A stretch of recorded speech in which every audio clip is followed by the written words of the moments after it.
회개의 기회와 내용이라는 제목으로 하나님의 말씀을 대언해 드렸습니다.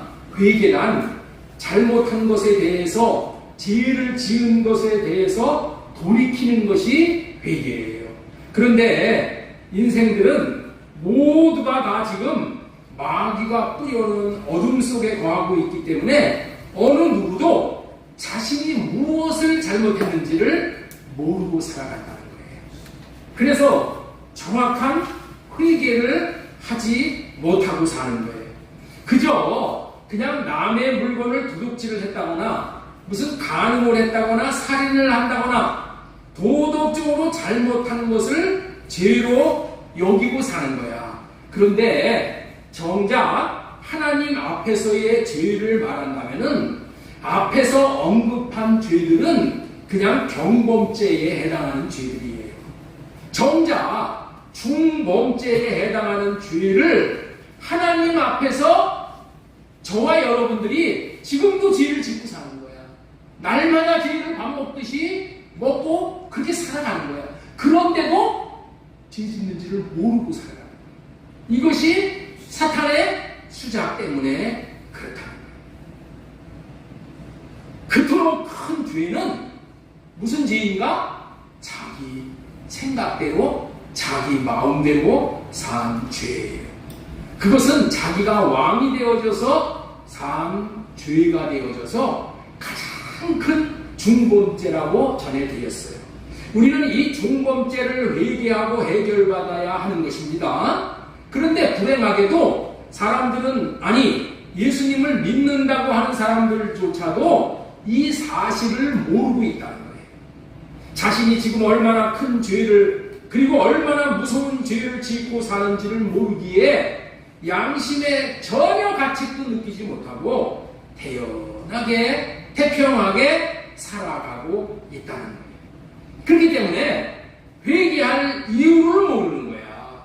그 결과로 회개를 제대로 하지 못하게 된 거예요. 그래서 성령과는 관계없는 삶을 살면서 성령님이 주시는 복을 받아 누리지 못하고 사는 거예요. 그래서 우리가 이렇게 삶이 공고한 거예요. 자, 우리 사도행전 2장 38절 말씀 보도록 하겠습니다. 베드로가 이르되 너희가 회개하여 각각 예수 그리스도의 이름으로 세례를 받고 제사함을 받으라. 그리하면 성령을 선물로 받으리니. 회개하면은 하나님이 원하시는 회개만 할 수 있다면 성령님께서 찾아오셔서 생명수가 넘치는 삶을 살 수 있게 해주시는 거예요. 매 순간의 삶을 성령님의 인도함을 받고 성령님을 따라서 사는 최고의 복된 삶을 살면서 하나님의 영광을 보고 사는 최고의 인생, 그것이 우리의 인생이 되게 되어지는 거예요. 그렇기 때문에 지난주에는 사도행전 5장 31절 말씀, 이스라엘에게 회개함과 제사함을 주시려고 그의 오른손으로 높이사, 그를 오른손으로 높이사 임금과 구주로 삼으셨다는 말씀을 전해드렸어요. 하나님께서는 죄가 무엇인지도 모르고 사는 인생들에게 죄를 회개함으로 제사함을 주시려고 예수님을 임금과 구주로 높이셨다는 거예요. 임금과 구주로 높으신 이유가 뭐라고요? 죄가 무엇인지를 알고 이제 그 죄를 회개해서 예수님을 우리의 임금과 구주로 모셔서 가장 잘 통치해 주시는 세계. 예수님이 우리의 임금과 구주가 되면은 나를 가장 잘 통치해 주시고 나를 가장 잘 다스려 주는 거예요. 그래서 내 인생길이 복만 넘치고 성공만이 펼쳐지는 인생이 되는 거예요. 회개하면은 예수님이 십자가에서 하신 일이 모두 복이 되는 거야. 예수님이 우리 십자가에서 한 일이 너무나도 어마어마한 일이잖아요. 그런데 그 어마어마한 일이 나에게 복으로 와 닿지 않는 인생이 있는 거야. 여러분들 얼마나 불행해요. 예수님은 그렇게 희생을 치렀는데 그것이 나와 상관이 없는 그런 희생이라면 이거보다 더 안타까운 일이 어디 있어요. 그러나 회개하면 예수님이 십자가에서 하신 일이 모두 나에게 복이 된다는 거예요. 그러니 이제부터는 회개하는 것이 얼마나 좋은 것이고 자기의 인생을 복되게 하시는지를 깨닫고 회개하고 할례받기를 힘쓰는 인생이 되어야 될 줄로 믿습니다. 요한일서 1장 9절에 보면 만일 우리가 우리 죄를 자백하면 그는 믿으시고 여호사 우리 죄를 사시며 우리를 모든 불의에서 깨끗하게 하실 것이요 라고 되어 있어요. 주님의 마음은 우리를 긍휼히 여겨주시는 마음이야. 그리고 용서하여 주시고 깨끗하게 해 주시고 싶어 하시는 마음이 주님의 마음이야. 그래서 어떠하든지 자신의 죄를 회개하고 할례를 받음으로 모든 불의에서 깨끗이 씻음받고 성령이 이끌어 주심으로 성령을 따라서 사는 나날들이 되기를 바라서 회개의 기회와 내용이라는 제목으로 지난주에 말씀을 전해드렸습니다. 오늘은 복음이란 무엇인가 라는 제목으로 말씀을 전하겠습니다. 옆에 있는 분에게 한번 우리 고백하도록 하겠습니다. 복음이란 무엇인가? 복음이란 무엇인가? 예, 교회를 다니게 되면은 제일 많이 듣는 말이 복음이란 말일 거예요. 교회를 오래 다닐수록 복음에 대해서 더 많은 말을 듣게 되는 거죠. 그런데 그렇게 많이 듣는 복음에 대해서 복음이 무엇이냐라고 묻는다면 정확하게 명쾌하게 답을 하지 못하는 우리들 자신을 발견하게 된다는 거예요. 사실 복음은 생명보다도 중요한 거예요. 그래서 복음을 전하려고 자신의 생명을 아끼지 않은 선교자들이 많이 있었잖아요. 그렇다면 복음이 무엇이길래 하나뿐인 생명까지도 아끼지 않는 것일까요? 참으로 중요한 주제라고 할 수 있는 복음에 대해서 잘 알아야겠기에 오늘은 복음은 무엇인가 라는 제목으로 말씀을 전하고자 하는 거예요. 먼저 복음이란 단어에 나타나는 의미가 무엇인지를 먼저 전하고자 해요. 복음이란 문자 그대로 복복자를 쓰는 거예요. 복복자. 그리고 소리 음자를 쓰는 거예요. 그래서 복음이라는 것은 복된 소리, 복스러운 소리. 이게 그렇게 표현을 하는 거야. 이거를 영어로는 구스펠, 줄여서 가스펠. 이렇게 부르고 있는 것이죠. 찬송가 520장에 보면은 듣는 사람마다 복음 전하여 복스러운 소식 두루 퍼지세 이런 찬송이 나와. 듣는 사람마다 복음 전하여 복스러운 소식 두루 퍼지게 하세. 복음이 뭐라고요? 복스러운 소식. 우리에게 복이 되는 소식이 복스러운 소식이라는 거야. 우리들이 사는 세상에는 많은 소리가 있어요. 사람의 마음을 아프게 하는 소리, 낙심시키는 소리, 불안감을 갖게 하는 소리, 공포감을 주는 소리들이 나쁜 소리잖아요. 마음의 상처를 치유해주는 소리, 아픈 마음을 위로해주는 소리, 불안해하는 사람을 만져주는 소리, 회복시켜주고 평안을 주는 소리, 안식을 주는 소리, 소망을 주는 소리 같은 많은 좋은 소식들도 있지요. 그러나 우리가 꼭 알아야 하는 것은 좋은 소리라고 해서 복스러운 소리인 복음은 아니라는 거야. 무슨 의미인가요? 우리는 복음으로 구원을 받는 것이지 세상에서 무슨 좋은 소리를 듣는다고 구원을 받는 것은 아니라는 거예요. 석가가 좋은 말을 많이 했지요. 공자도 맹자도 소크라테스도 참으로 세상에서 인정받는 좋은 말을 많이 했어요. 그 좋은 말이 인생들을 구원시키지는 못하는 한계가 있는 소리였다는 거예요. 또한 세상에서 지금 돈 많이 버는 부자 되는 처세술에 대해서 많이 무성하잖아요. 책방에 가보세요. 부자 되는 비결 많지요. 그러나 그런 듣기 좋은 말이 구원을 주는 소리는 아니라는 거예요. 하나님께서는 오직 복음을 통해서만 우리를 구원에 이르게 하신다고 하셨어요. 복음은 하나님만이 줄 수 있는 소리인 거예요. 참으로 어려운 시대를 살아가는 저와 여러분들에게 복음을 들을 수 있는 기회를 얻을 수 있다는 것은 참으로 감사한 일인 거예요. 오늘 말씀을 통해서 복음을 잘 이해함으로 복음을 누리고 복음을 전함으로 참으로 복음으로 사는 가치 있는 인생들이 되시기를 바라는 마음으로 복음을 전하도록 하겠습니다. 자, 그렇다면 복음이란 무엇인가? 복음이란 무엇인가? 따라서 한번 하겠습니다. 복음이란 무엇인가? 복음이란 무엇인가? 하나님의 의가 나타나는 것이 복음이다. 하나님의 의가 나타나는 것이 복음이야. 딱 한 가지로 정리를 하면은, 자, 이 로마서 1장 17절 말씀 보겠습니다. 복음에는 하나님의 의가 나타나서 이렇게 말씀하시죠. 이 말씀은 복음이 무엇인지를 잘 알려주는 말씀이지만 또한 이해하기도 어려운 말씀이에요. 복음은 하나님의 의가 나타나는 것이 복음이라고 분명하게 정의를 하고 있는 거예요. 따라서 해주세요. 복음은 하나님의 의가 나타나는 것이다. 복음은 하나님의 의가 나타나는 것이다. 복음은 하나님의 의가 나타나는 것이 복음이다. 그렇다면은 하나님의 의가 무엇일까요? 하나님의 의가 무엇일까요? 하나님의 의가 나타나야 복음이라고 했잖아요. 그렇죠?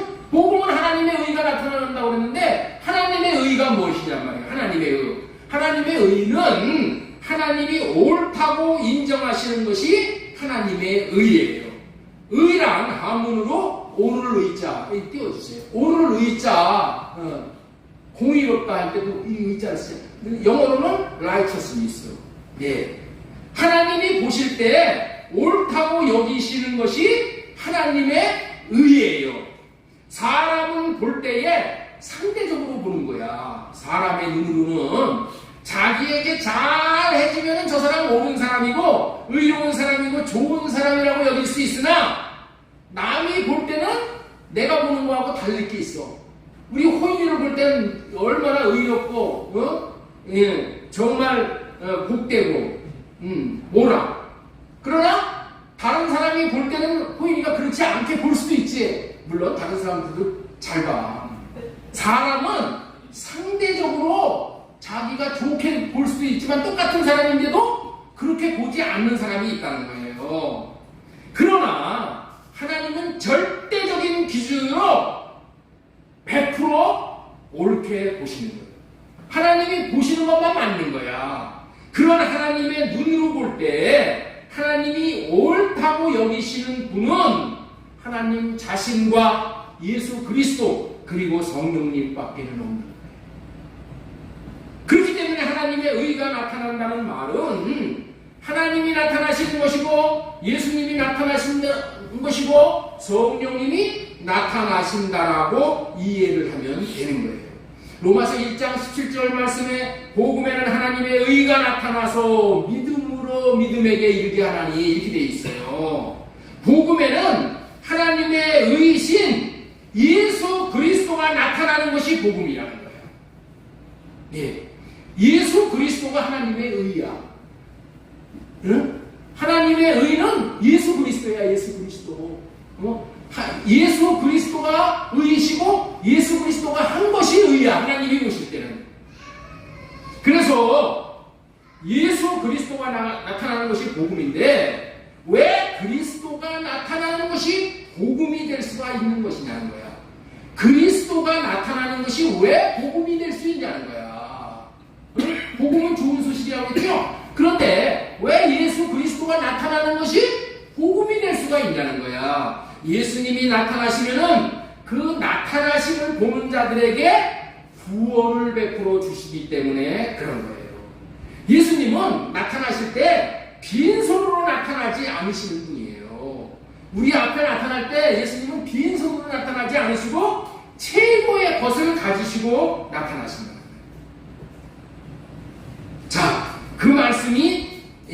우리 로마서 1장 16절 말씀.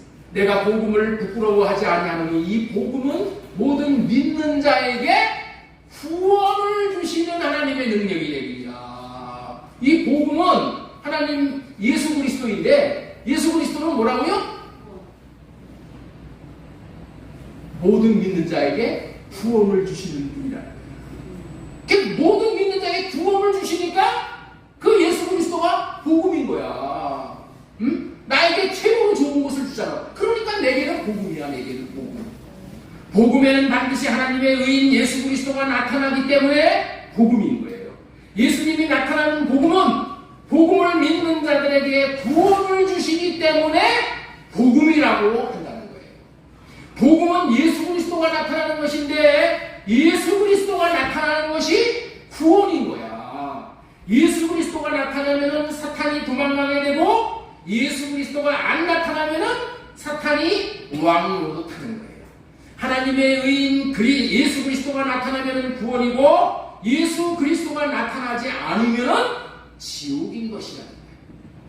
출애굽기 3장 7절에 보면은 거기 놀라운 말씀이 있어요. 여호와께서 이르시되 내가 애굽에 있는 내 백성들의 고통을 분명히 보고, 이게 이스라엘 백성들이 애굽에서 400년 동안 종살이를 할 때, 너무 종살이가 힘들어가지고, 그 얼마나 고통을 당했는가를 표현한 장면이 이 장면이야. 여호와께서 이르시되 내가 애굽에 있는 내 백성의 고통을 분명히 보고, 그들이 그들의 감독자로 말미암아 부르짖음을 듣고 그 근심을 알고 내가 내려가서 그들을 애굽의 인의 손에서 건져내고 그들을 그 땅에서 인도하여 아름답고 광대한 적과 꿀이 흐르는 가나안 땅으로 데려가려 하노라. 이렇게 되어 있어요. 다시 한번 이 말씀을 정리합니다. 이 말씀은 애굽에 있는 하나님의 백성들이 사탄의 종으로 고통당하는 것을 보고 듣고 알고 계시던 하나님이 하늘에서 애굽 땅으로 내려가서 건져내어 가나안 땅으로 데려가게 하려고 애굽 땅에 나타나셨다. 하나님이 애굽 땅에 뭐 하셨다고요? 나타나셨어. 하나님께서 이스라엘 백성들이 고통을 당할 때 나타나시니 백성들은 구원을 받게 됩니다. 이와 같이 하나님이 나타나시는 것이 복음이고 구원이라는 말이에요. 만약에 하나님이 나타나시지 않으면 그 백성들은 구원을 받을 길이 없었으나 하나님이 나타나셨으니 구원을 받게 되므로 하나님이 나타나는 것이 복음이라고 말하는 거예요. 로마서 1장 17절 복음에는 하나님의 의가 나타나서 이렇게 분명히 말씀하시잖아요. 복음은 하나님의 의, 곧 예수 그리스도께서 나타나셔야만 복음인 거예요. 그리스도께서 나타나지 않으면 그것은 복음이라 할 수가 없는 거예요. 우리 기독교는 예수님을 믿고 윤리와 도덕을 잘 지키고자 하는 것이 목적이 아니야. 우리의 일상에 성부, 성자, 성령 하나님이 나타나시는 것이 신앙생활의 목적인 거예요. 애국 왕으로부터 온갖 고통을 다 당하고 있는데 만약에 기독교가 고통당하는 그 백성들한테 가서 야, 너희들 도덕적으로 올바르게 살아라. 도덕적인 삶을 사는 것만 가리키고 거기에 치중했다면은 그것이 고통당하는 백성들에게 무슨 의미가 있었냐는 거예요. 기독교에서 말하는 구원은 예수 그리스도가 고통당하고 있는 백성들에게 찾아오심으로 나타나시오. 원수의 세력을 물리쳐 주시고 자유를 주시는 것이고 회복을 주시고 함께 사는 것이 구원인 거예요. 출애굽 당시에 이스라엘 백성들이 홍해 바다 앞에 가로막혀 있었어요. 뒤에는 바로의 군대가 추격을 하고 있었고, 그런데 모세가 하나님 앞에 기도를 하니 지팡이를 앞으로 내밀라고 그렇게 말씀을 하셨어. 그래서 그 말씀에 순종해서 지팡이를 앞으로 내밀는 순종을 했더니 어떻게 됐어요? 하나님이 홍해 바다 앞에 나타나신 거예요. 하나님이 나타나셨어. 하나님이 나타나시니까 무슨 일이 벌어졌어요? 바다에 길이 나오렸단 말이에요. 하나님이 나타나시니까 바다에 뭐가 났다고요? 길이 났어. 이 길이 뭐예요? 이게 구원의 길이고, 이게 생명의 길이고, 이것이 우리가 살 길이다. 이렇게 해서 백성들이 하나도 바닷물에 빠져 죽지 않고 건짐을 받은 것을 구원을 받았다라고 하는 거예요. 이처럼 하나님이 나타나시어서 모든 백성이 구원을 받았습니다. 이것이 복음이라는 거예요. 그렇기 때문에 복음이라는 것은 반드시 하나님의 나타나심이 있어야 하는 거예요. 그래서 로마서 1장 17절에 복음에는 하나님의 의가 나타나서 복음에는 하나님의 나타나심이 있고 나타나시어 말씀하시는 대로 믿고 순종만 하면은 구원받는 일이 일어나기에 적은 믿음으로 순종을 해서 나중에 나타난 결과를 통해서 큰 믿음의 사람으로 세워지는 거예요.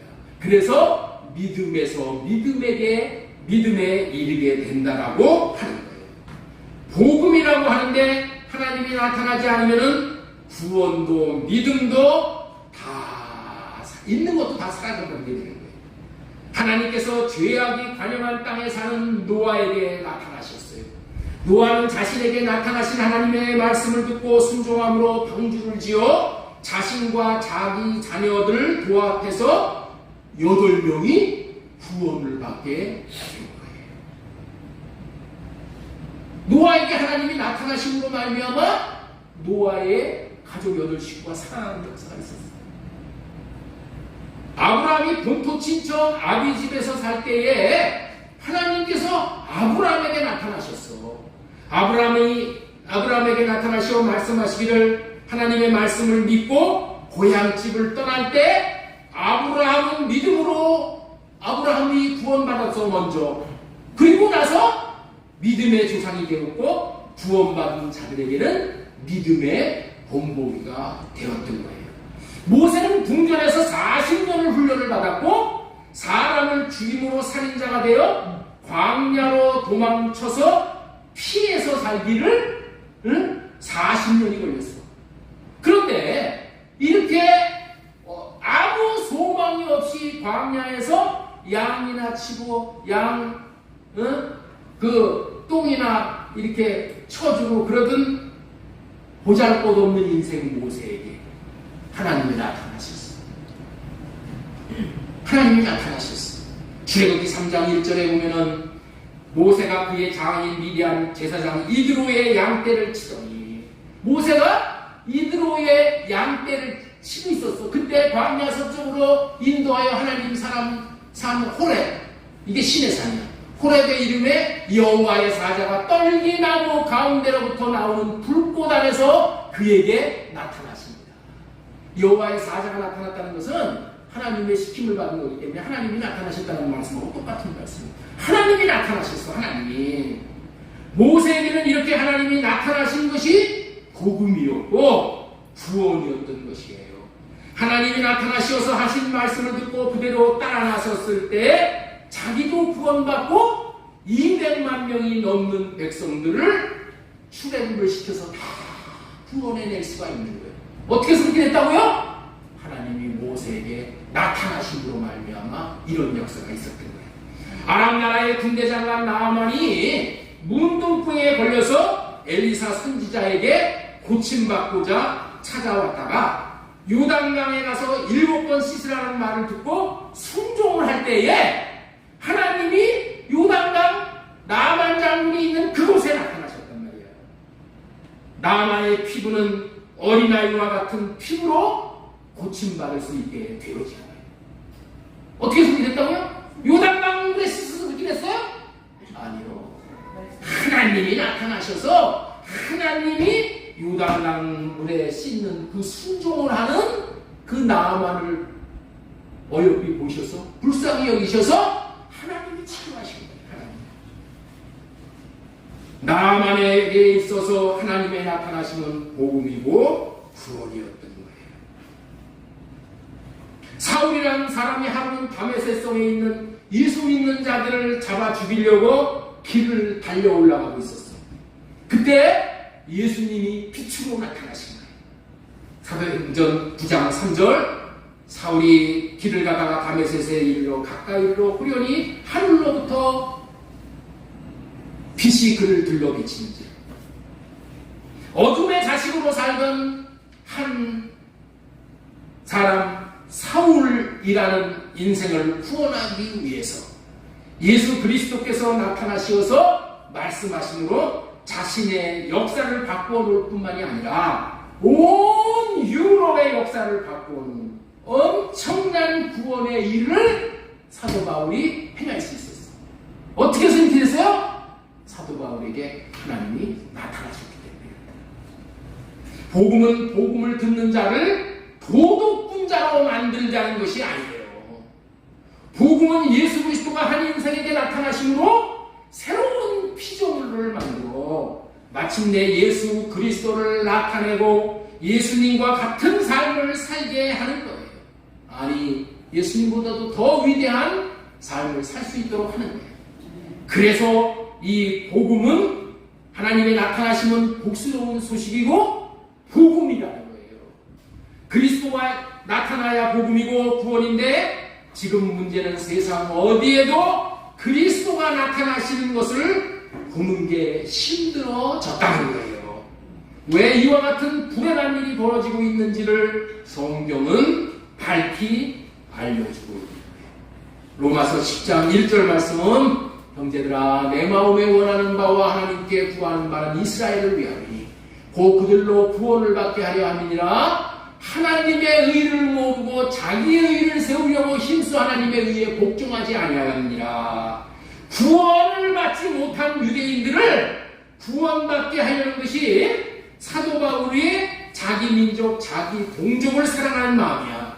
그런데 왜 유대인들이 구원을 받지 못하는 자리에 있었는가를 통해서 구원받지 못하는 자들은 어떤 자들인지를 설명해 주고 있는 것이죠. 유대인들은 자기의 의를 나타내고 사는 자들이야. 자기의 의를 나타냈다는 것은 뭐예요? 자기를 나타내고자 하는 자들이야. 자기를 나타내고자 하는 자들에게는 절대로 그리스도가 나타나지를 않으시는 거예요. 그래서 그들은 구원을 받지 못한 것이고 사도 바울의 마음을 아프게 하는 거예요. 자기 생각대로 산 자들을 자기 의를 나타내고 산다고 하는 거예요. 자기 의를 나타내고 사는 자들이란 자기를 나타내고 사는 자들이라는 거예요. 지금 온 세상은 자기를 나타내려고 혈안이 되어 있어. 자기를 나타내려고 했죠. 남을 나타내주려고 하는 게 지금 있어요. 지금 뭐 국회의원이든지 어디든지 다 자기 나타내려고 하잖아요. 그러면서 뭐라고 해요? 자기를 나타내는 것들의 최고의 정점이 뭐야? 자기 말 하는 거야. 자기 말이 옳다는 거야. 누구 말도 안 듣는 거예요. 자기 말이 많다는 것이 자기의 의를 나타낸다는 증거예요. 그리고 칭찬 듣기를 좋아하는 거야. 칭찬. 자기를 나타내서 칭찬 들으면 좋아하는 거야. 자기를 나타내고 자기 의를 드러내는 자들은 절대로 하나님의 의에 복종하지 않고 하나님의 의를 무시하고 대적하고 사는 거예요. 그런 자들은 예수 그리스도가 나타날 수가 없으니까 절대로 구원이 없는 거예요. 우리는 자기 의로 사는 자들이 되면 안 되는 것이고 예수님이 나타나시는 것에 우리의 온 마음이 집중해야 되는 거예요. 예수님이 나타나는 것, 예수님의 마음이 나타나는 것을 보고 사는 자들이 새 언약 백성인 거예요. 새 언약 백성에게 주신 계명은 오직 한 가지. 자기 의를 나타내고자 하는 육신의 생각은 할례받고 오직 주님을 사랑하는 마음으로 예수님이 나타나기를, 예수님의 마음이 나타나심을 고대하고 사는 것이 새 언약 백성입니다. 이들에게 하나님은 구원을 주시는 거고 이들에게 하나님은 복음의 기쁨을 누리게 하시는 거예요. 옆 사람에게 축복해 주세요. 주님이 나타나시는 것을 보고 사시기 바랍니다. 그런데 이런 사람이 있어요. 목사님, 나는 주님이 나타나심을 보고 싶은데 주님이 내 마음에 안 나타나시는데 어떻게 해요? 여러분들 이런 질문을 해야 돼요. 주님이 내게서 내 안에서 나타나시지 않는데 그냥 태평하면 안 돼요. 큰일 나는 거예요. 큰일 나는 거예요. 주님이 나타나야 구원이라고 했잖아. 네? 내가 이 땅에서 살 때도 주님이 나타나야지 구원을 누리는 거고, 내가 죽는 순간에 주님이 나타나셔서 나를 천국으로 데리고 가야 돼. 그런데 죽는 순간에 누가 나타나? 저승사자가 나타나. 주님이 나타나야 돼. 주님이. 그렇기 때문에 여러분들 복음을 따라가야 돼요. 복음은 뭐라고요? 주님이 나타나는 것이 복음이야. 자, 주님의 나타나심이 없다고 근심 걱정할 필요가 없어요. 자, 주님의 나타나심을 경험하려면 오직 말씀대로 살아야 하는 거예요.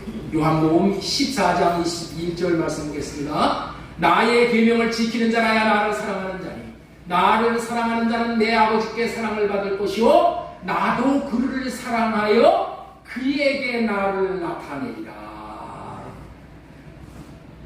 이 말씀을 여러분들 있죠? 아주 명심하세요. 집에다 갖다 써보시고 매일 이 말씀을 들고 주님, 내가 주님을 사랑할 수 있게 해주세요.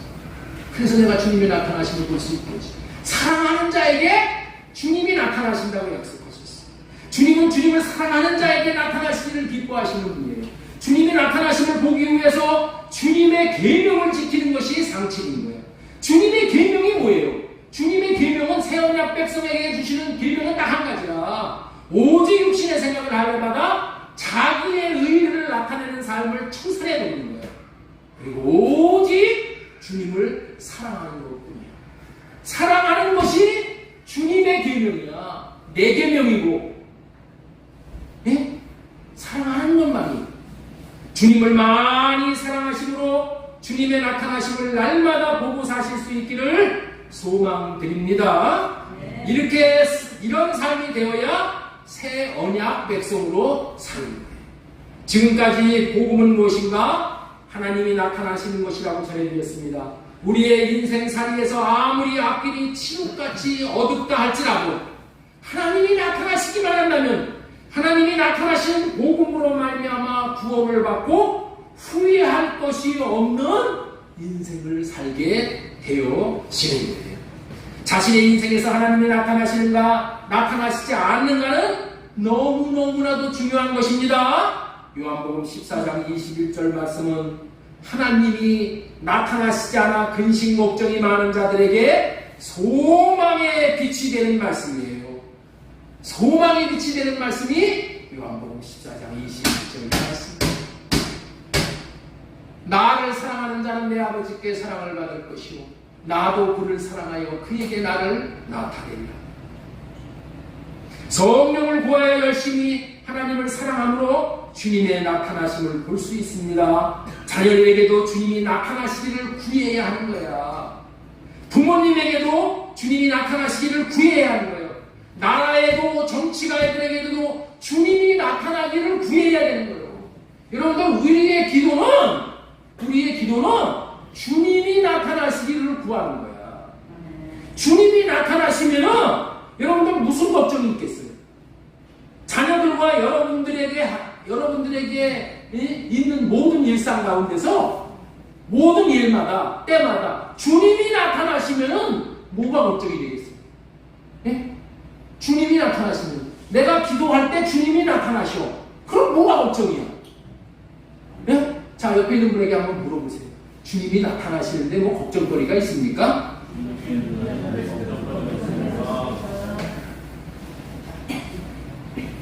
주님이 나타나시면 걱정이 없는.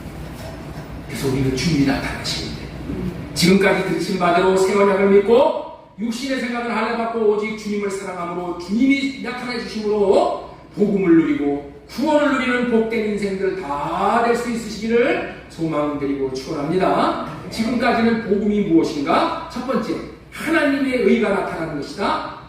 주님이 나타나는 것이다 라는 것이 복음이라고 말씀을 전했어요. 두 번째 전해드린 말씀은 안에 계시어 나타나시는 주님의 마음이 복음이다.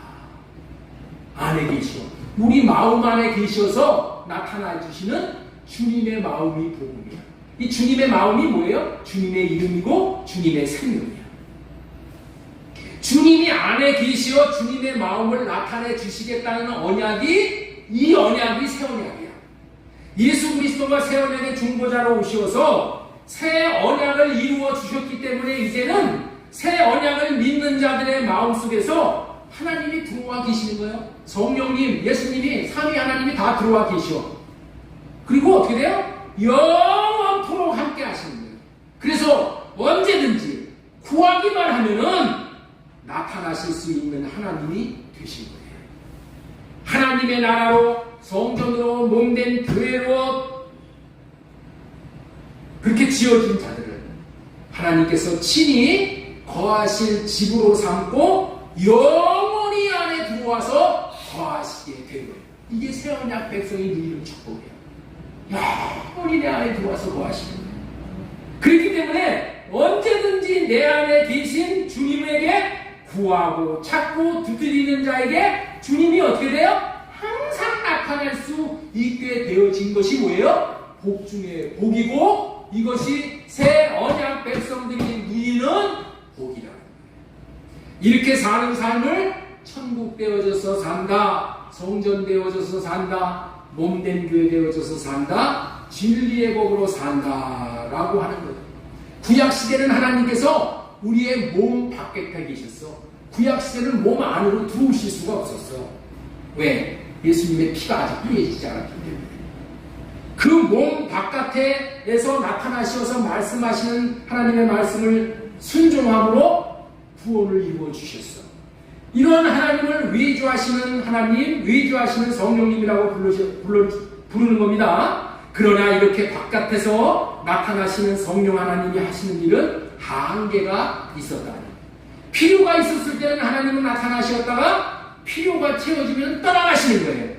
하나님이 떠나가시고 나면은 자신에게 무슨 필요가 있어서 하나님하고 하나님의 이름을 부르며 도움을 요청을 할 때도 하나님이 나타나시지 않으면 어떻게 돼요? 그냥 허탈한 거야. 암울한 시대에 그대로였던 거란 말이에요.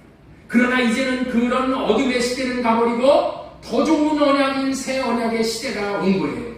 새 언약을 이루어 주심으로 말미암아 새 언약을 믿는 자들의 마음 안에 들어와 영원히 떠나지 않으시고 임마누엘로 계시면서 나타나 주시는 거예요. 내 안에서 주님이 나타나 주신단 말이야.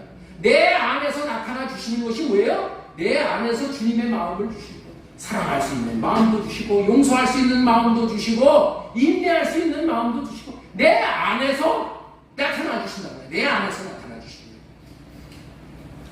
지금부터 전해드리는 말씀은 모두가 다 안에 계시는 예수 그리스도, 마음 안에서 나타나시는 예수님에 대한 말씀이에요. 자, 갈라디아서 1장 16절 그의 아들을 이방에 전하기 위하여 그를 내 속에 나타나기를 기뻐하셨을 때 사도 바울 속에 나타나시기를 기뻐했다는 거예요. 사도 바울 속에서 예수 그리스도가 항상 나타나시는 것을 기뻐하셨다는 거예요. 자, 골로새서 1장 27절에도 보면은 이 비밀은 너희 안에 계신 그리스도인이 곧 영광의 소망입니다. 그리스도가 어디에 계셔야 된다고요? 너희 안에 계신 그리스도. 너희 안에 계신 그리스도. 이 그리스도를 우리가 모시고 사는 거예요. 우리 안에 계신 그리스도. 그리스도가 내 안에 계시게 해야 되는 거야. 내 안에. 자, 골로새서 1장 29절 이를 위하여 나도 내 속에서 능력으로 역사하는 이의 역사다. 어디서 역사해? 내 속에서. 내 마음속에서 능력으로 역사하시단 말이야. 자, 그 다음에 요한 1서 2장 28절 자녀들아 이제 그의 안에 거하라. 예수님 안에 거하고 예수님은 우리 안에 거해야 됩니다. 디모데전서 6장 14절에도 우리 주 예수 그리스도께서 나타나실 때까지 흠도 없고 책망받을 것도 없이 이 명령을 지켜라. 예. 그리스도께서 나타나실 때까지 우리는 어떻게 돼요? 사랑하고 이게 살면은 언젠가 주님이 나타나시는 거예요. 주님이 나타나셔야 돼. 응? 승훈아, 뭐 해야 된다고? 주님이 나타나셔야 되는 거야. 어? 우리 승훈이 오늘 아주 오늘 복된 자리에 앉았어.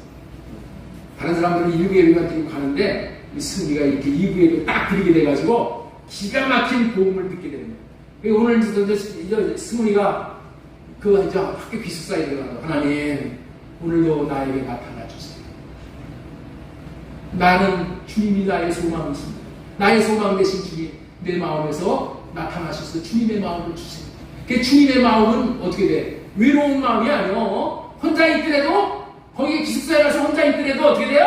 주님이 내 안에서 함께 동고동락해 주셔. 그러니 얼마나 힘이 되고 위로가 돼.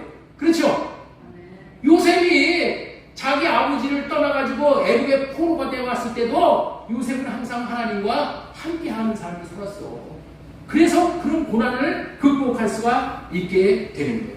기약이 이르면 하나님의 그의 나타나심을 보이시니 기약이 되면은 하나님이 나타나 주신다는 거예요. 하나님이 나타나. 그렇기 때문에 여러분은 소망을 가져야 돼. 우리가 하나님이 나타나심을 반드시 보아야 되는데 지금 나한테 나타나시지 않는다고 포기하면 안 돼. 반드시 하나님이 나타나셔서 여러분의 마음에서 주님의 마음을 받고 그거를 누릴 수 있게 해주신다는 거예요. 히브리서 9장 26절에 자기를 단번에 제물로 드려 죄 없이 하시려고 세상 끝에 나타나시니라. 세상 끝은 예수님이 오신 때서부터가 세상 끝이야. 자, 베드로후서 우리 히브리서 9장 28절에는 두 번째 나타나십니다. 두 번째 성령으로 나타나십니다. 자, 베드로후서 1장 19절 너희 마음 가운데서 샛별이 떠오르기까지. 내 마음에서 주님이 어떻게 나타나신다고요? 내 마음에서 샛별이 팍 떠오르듯이 주님의 마음이 떠오른다. 이렇게 주님이 나타나시는 것을 경험하고 사는 백성들 되시기를 예수님의 이름으로 축원합니다. 새 언약의 성취로 마음 안에서 주님이 나타나시는 거예요. 새 언약이 이루어짐으로 인해서. 그러니까 새 언약을 안 믿는 사람은 주님이 나타나실 것을 기대하고 안 돼요. 새 언약을 믿고 주님을 사랑하는 거예요. 주님이 주신 마음으로 주님을 사랑하는 거예요. 이런 자에게 주님이 나타나신다. 신명기 30장 6절 보겠습니다. 네 하나님 여호와께서 네 마음과 네 자손의 마음에 할례를 베푸사 너로 마음을 다하며 뜻을 다하여 네 하나님 여호와를 사랑하게 하사 너로 생명을 얻게 하실 것이며. 자, 내가 오늘 네게 명령한 이 명령은 네게 어려운 것도 아니요 먼 것도 아니라. 잘 들어보세요. 여기서부터 중요해요. 잘 들으세요. 오직 그 말씀이 네게 매우 가까워서 네 입에 있으며 네 마음에 있은즉 이를 행할 수 있느니라. 자, 잘 들으세요. 김집사님 잘 들으시고, 왜 안에 계신 주님이 나타나심을 보아야 하는지를 알려주는 말씀입니다. 신기하게도 안에 계신 주님이 말씀하시면은 순종할 수 있는 마음까지 주셔서 순종을 하게 되어집니다. 여러분, 하나님의 말씀을 이 써놓은 말씀을 내가 순종을 하려고 해갖고 순종이 되는 게 아니야. 그러나 내 안에서 말씀하시는 주님의 마음을 받으면 어떻게 돼요? 순종할 수 있는 마음까지 주시는 거야. 그 말씀이 뭐예요? 14절 말씀. 오직 그 말씀이 내게 매우 가까워서 네 입에 있으면 네 마음에 있은즉 네가 이를 행할 수 있느니라. 네가 이를 행할 수 있느니라. 어떻게 해서 행할 수 있다고요?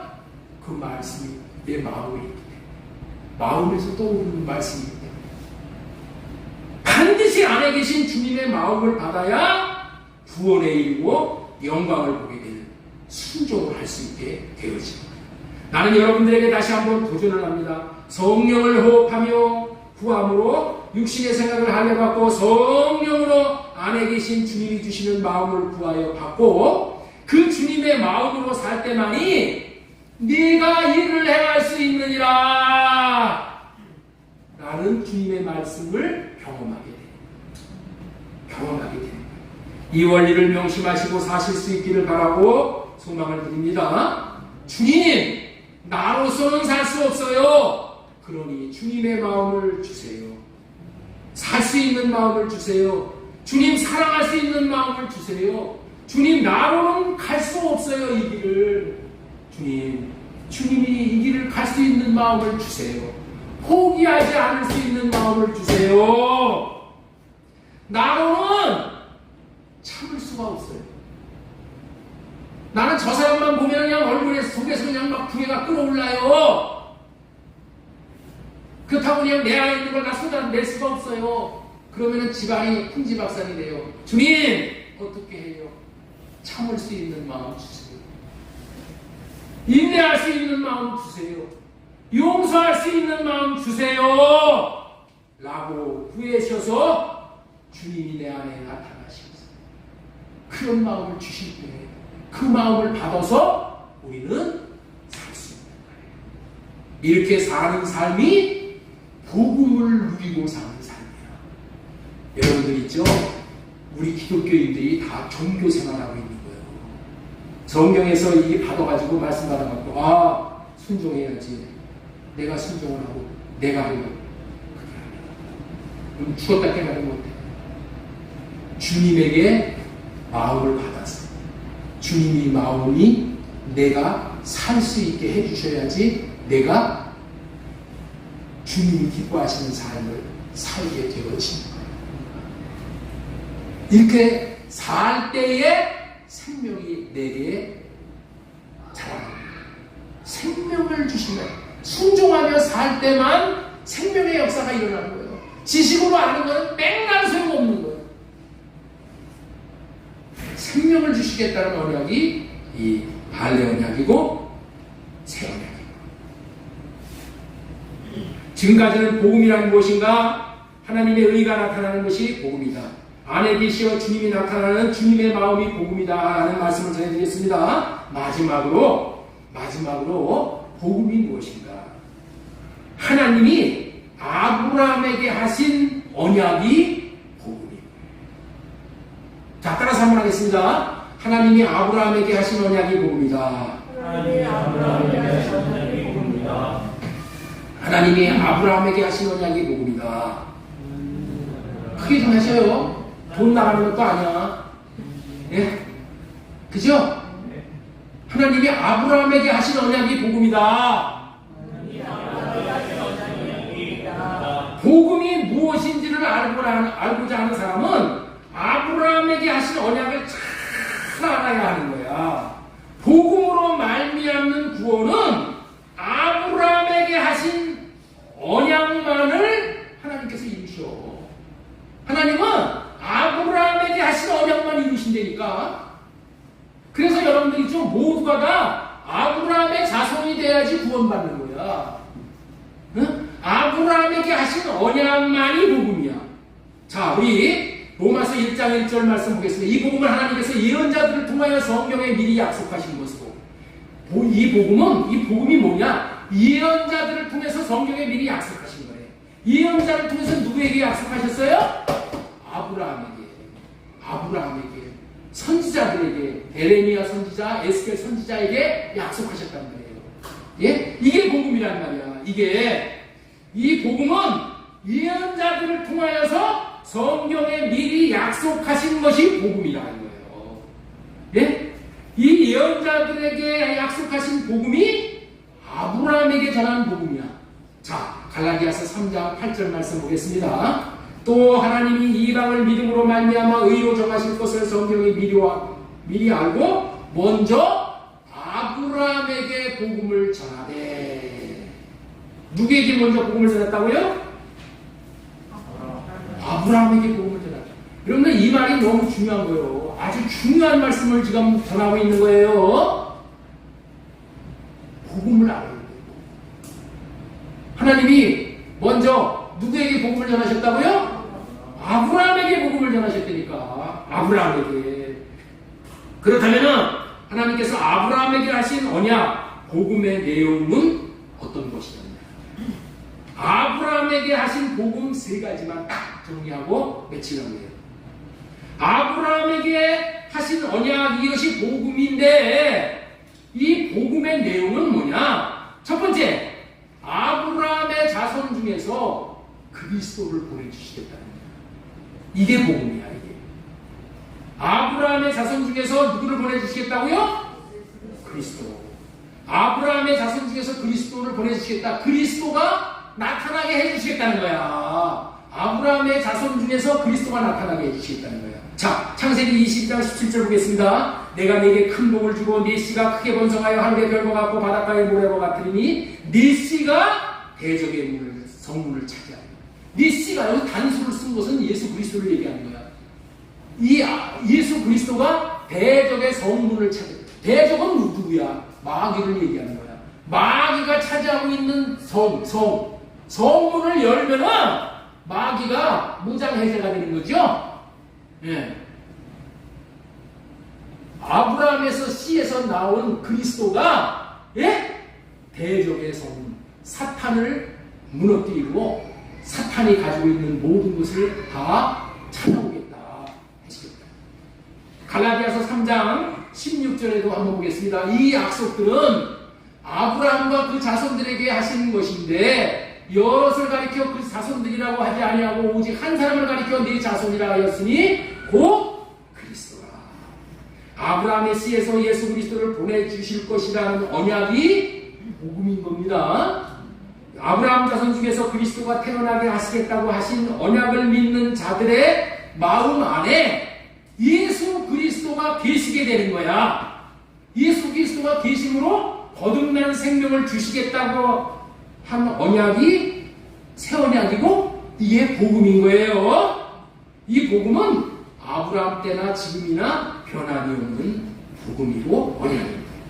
지금도 아브라함에게 하신 복음을 믿고 사는 자들에게 마음속에 예수 그리스도가 태어나게 해주시는 거예요. 아시겠죠? 아브라함에게 하신 약속을 믿는 이 새 언약, 할례 언약을 믿는 자들에게 의 마음에 예수 그리스도가 태어납니다. 그러니까 아브라함에게 주신 약속을 믿는 자에게 하나님께서는 생명의 씨를 여기다가 주시는 거예요. 생명의 씨. 예수 그리스도를 여기다 주신다. 아브라함이 복음을 믿은 것처럼 우리도 아브라함에게 전해주신 복음을 믿고 예수 그리스도가 마음 안에 계시게 해야 합니다. 그러나 아브라함이 75세 때에 아들을 주시겠다고 했으나 아브라함은 아들을 얻지 못하고 99세까지 24년간을 허송세월을 했어. 그러나 아브라함에게 하나님이 나타나셔서 완전하라고 명령을 내리시고 완전하게 되는 방법을 제시해 주신 거예요. 그 방법이 아브라함에게 하신 복음으로 완전한 삶을 살게 해 주시겠다는 언약입니다. 여러분들 있죠? 아브라함이 아들이 없었어. 24년 동안을.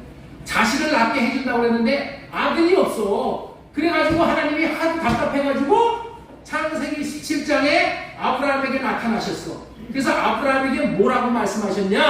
아브라함아, 너는 내 앞에서 완전하라 그랬어. 아브라함에게 뭐라고 그랬다고요? 완전하라. 여러분들 원래 타락한 죄인들은 하나님 앞에 완전한 자가 아무도 없잖아요. 그런데 하나님께서 아브라함에게 완전하라 이랬단 말이에요. 창세기 17장 1절 보겠습니다. 창세기 17장 1절. 아브라함이 99세 때 여호와께서 아브라함에게 나타나서 그에게 이르시되 나는 전능한 하나님이라 너는 내 앞에서 행하여 완전하라. 이 말이 뭐예요? 베드로전서 1장 15절의 말씀이지. 오직 너희를 부르신 거룩한 이처럼 너희도 모든 행실에 거룩한 자가 되라. 기록되었을 때 내가 거룩하니 너희도 거룩하다 할지어다. 아브라함이 75세 때 약속한 아들을 24년 동안 기다리도 얻지 못했어. 하나님은 말씀하시고 이루시는 하나님인데 어떻게 24년간의 세월이면은 강산이 번에도 2번도 더 변했잖아요. 그렇죠? 아니 어떻게 됐냐는 말이야. 아브라함은 이렇게 넋두리를 할 만한 일을 당한 거잖아. 하나님 약속을 믿고 내가 내 본토 친척 아비 집을 떠났는데 24년이 걸렸는데도 왜 자식을 안 줘요? 하나님, 나는 하나님이 주시겠다는 약속을 믿고 아들을 기다리다가 내 인생 탕진해버렸어요. 내 인생 다 낭비해버렸어요. 하나님은 약속에 신실하신 분이라고 알고 있는데 이게 신실하신 분이십니까? 라고 항의할 수 있는 그런 사건이죠. 그러나 여러분들 우리가 명심할 게 한 가지 있습니다. 하나님 앞에서는 시간만 가면 되는 것이 아니야. 네? 하나님 앞에서 시간 만나면 되는 거 아닙니다. 반드시 하나님이 원하시는 수준에 도달해야 되는 거예요. 그렇다면 하나님이 아브라함에게 원하시는 수준이 뭐라고요? 내가 거룩하니 너희도 거룩하다. 또는 나의 앞에서 완전하다. 창세기 17장 1절에서 완전하라 하신 하나님이 이제 7절 이하에 보면은 무슨 내용이 나와요? 할례 언약을 말씀해 주십니다. 아브라함에게 하신 언약이 복음이라고 했는데 첫 번째가 뭐라고 했어요? 네 몸에서 그리스도가 태어나게 하겠다. 두 번째는 뭐라고요? 너 완전하게 해주겠다. 완전하게 해주겠다. 세 번째는 할례 언약을 맺어서 약속이 이루어지게 하겠다 그랬어요. 할례 언약 창세기 17장 7절 보겠습니다. 넘어가 주세요.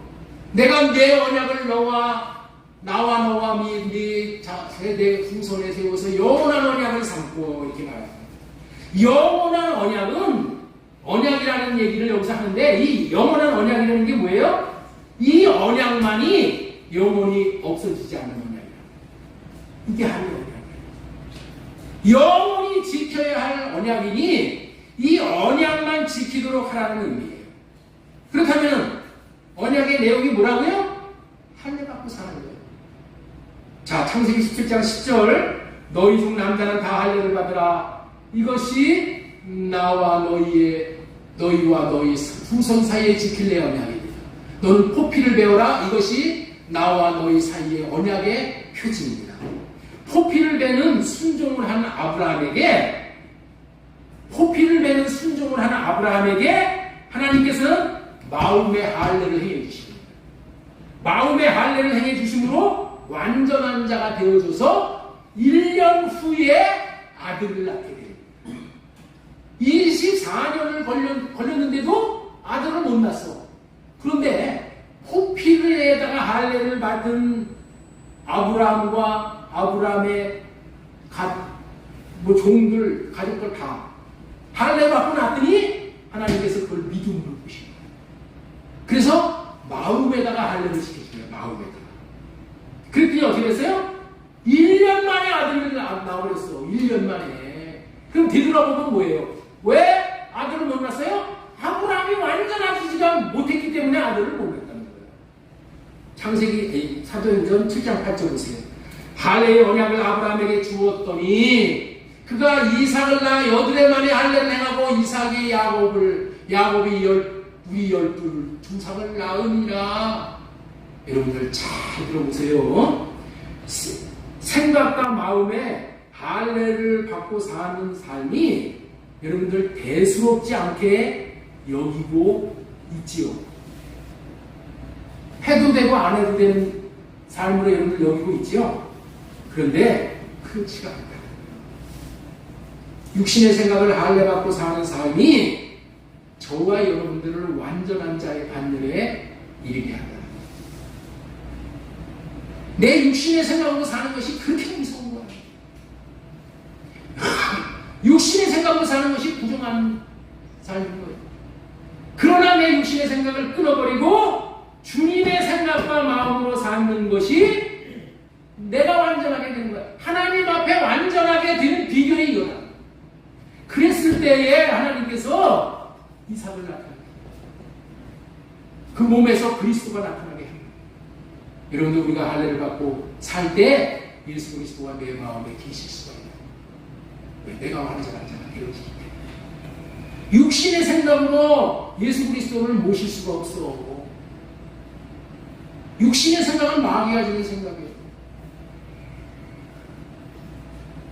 할례의 삶을 통해서 저와 여러분들이 하나님이 원하시는 수준인 완전한 자가 되어진다는 것을 명심하고 또 명심해야 돼요. 이게 복음이야.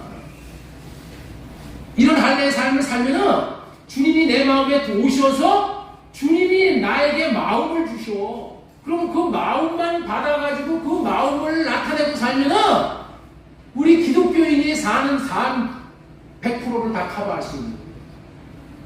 복잡한 게 없어. 우리는 주님이 주시는 마음으로만 살면은 흠이 없는 인생이 되는 거예요. 골로새서 2장 1절 11절 보겠습니다. 또 그 안에서 너희가 손으로 하지 아니한 할례를 받았으니 곧 육의 몸을 벗는 것이요 그리스도의 할례니라. 육의 몸을 벗어야 그리스도의 할례니라. 이런 할례는 예수 그리스도를 믿는 순간에 받는 것이지만 우리의 삶 가운데서도 할례마다 왜 우리의 육신의 생각이 한번 바꿔 없어져 버렸으면 안 받아도 돼. 그런데 5만 가지 육신의 생각이 계속 떠오르잖아. 네? 그 5만 가지 떠오르는 생각이 나를 하나님으로부터 멀어지게 만든다. 하나님과 동고동락을 못하게 하는 거예요. 로마서 2장 29절 오직 이면적 유대인이 유대인이며 할례는 마음에 할지니 영에 있고 율법 조문에 있지 아니하는 것이다. 그 칭찬이 사람에게서가 아니라 다만 하나님에게서다. 로마서 2장 29절 연대인으로 성경을 보면은 참 유대인이란 그 마음이 하나님과 올바른 관계에 놓여있는 사람입니다. 참 유대인만 구원받는 거예요. 하나님과 마음이 올바른 관계에 놓여있는 사람입니다. 하나님께서는 표면적으로 할례를 받아 몸의 일부를 잘라낸 사람을 찾으시는 것이 아니라 마음과 생각이 완전히 변화된 사람을 찾으십니다.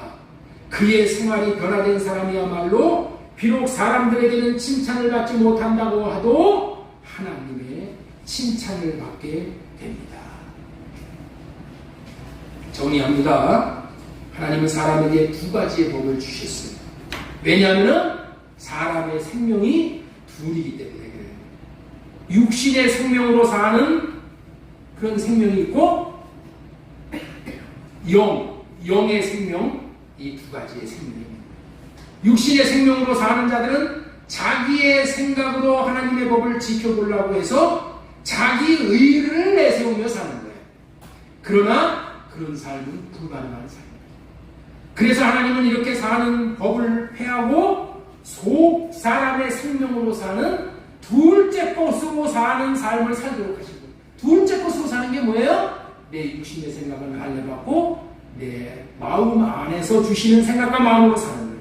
속 사람의 생명으로 산다는 것은 육신의 생각은 할례받고 마음 안에 계신 주님의 마음으로 사는 거예요. 이렇게 살도록 하시려고 아브라함에게 복음을 전하셨어요. 갈라디아서 3장 8절 다시 보겠습니다. 또 하나님이 이방을 믿음으로 말미암아 의로 정하실 것을 성경이 미리 알고 먼저 아브라함에게 복음을 전하되 아브라함에게 복음을 전했어요. 그리고 아브라함에게 이 복음을 누릴 수 있는 방법 할례를 해주신 거예요. 아브라함에게 하신 언약이 복음입니다. 이 복음으로만 주님이 나타남을 볼 수 있게 됩니다.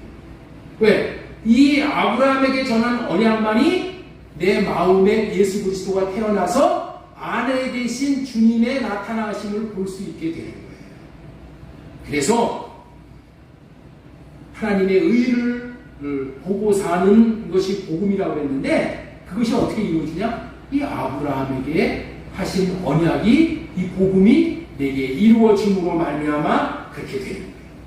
아브라함의 후손으로 그리스도를 보내시어 그리스도 안에서 그리스도의 마음을 듣고 마음을 받고 할례받은 마음 곧 예수 그리스도의 마음으로 영생의 삶, 다시 말해서 교회가 되어져서 사는 삶을 살게 해주시겠다는 이 아브라함에게 주신 이 언약을 여러분들 마음에 꼭 새기시고 이 삶만이 하나님이 나타나신 복음이고 구원이라는 것을 다시 한번 명심하시고 이와 같은 삶을 살 수 있는 아주 좋은 방법이 저 뒤에 유인물에 일치가 되어 있습니다. 성령으로 호흡하며 기도함으로 그리스도 안에서 그리스도의 마음을 받고 오직 사랑을 실천하는 삶을 살 수 있으므로 날마다 시마다 때마다 삼위 하나님의 나타나심을 경험하며 구원의 열매를 맺어가는 복된 한 주간 되어지실 수 있기를 주 예수님의 이름으로 소망드리고 축원합니다.